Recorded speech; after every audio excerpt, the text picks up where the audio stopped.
పురాణాల ప్రకారం బ్రహ్మదేవుని నుంచి వేదాలను సోమకాసురుడనే రాక్షసుడు అపహరించి సముద్రంలో దాచిపెట్టాడు. అప్పుడు శ్రీ మహావిష్ణువు మత్స్యావతారం ధరించి సముద్రంలోకి వెళ్ళి ఆ రాక్షసుడిని సంహరించి వేదాలను తిరిగి తీసుకొచ్చిన రోజు చైత్రశుద్ధ పాడ్యమి నాడు. కావున బ్రహ్మ ఆ రోజు నుంచే సృష్టి చేయడం ప్రారంభించాడట.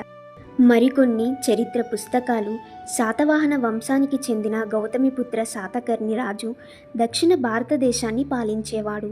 అతని మరణానంతరం శాలివాహనుడు పరిపాలిస్తున్న కాలంలో రాజ్యాన్ని రక్షించేందుకు సమర్థమైన సైన్యాన్ని ఏర్పరిచి శత్రువులకు వ్యతిరేకంగా ఉగాది నాడు ఘన విజయం సాధించాడు.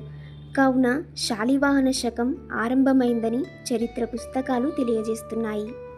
ఉగాది అనే పదం యుగాది అనే సంస్కృత భాష నుంచి ఉద్భవించింది. యుగ అంటే కాలమని, ఆది అంటే ఆరంభమని అర్థం. తెలుగు ప్రజలు ఉపయోగించే చంద్రమాన పంచాంగం ప్రకారం మొదటి నెల చైత్రమాసం. చైత్రమాసం మొదటి రోజైన శుద్ధ పాడ్యమి నాడు ఉగాదిని జరుపుకుంటారు. ఈరోజు పంచాంగ శ్రవణం మరియు శ్రద్ధతో కూడిన పూజలు, షడ్రుచులతో ఉగాది పచ్చడి చేస్తారు.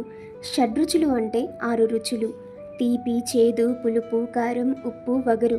జీవితం కూడా షడ్రుచులు అనే అనుభవాలతో కూడిన సమ్మేళనంగా భావిస్తారు.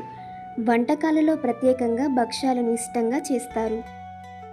కొన్ని రాష్ట్రాలలో ఉగాదిని పంజాబ్లో వైశాఖి అని, మహారాష్ట్రలో గుడి పడవ అని, అస్సాంలో బిహు అని, కేరళలో కొల్లవర్షం అని పిలుస్తారు.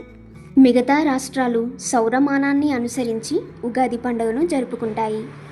మీకు మరియు మీ కుటుంబ సభ్యులకు విశ్వావసు నామ ఉగాది సంవత్సర శుభాకాంక్షలు.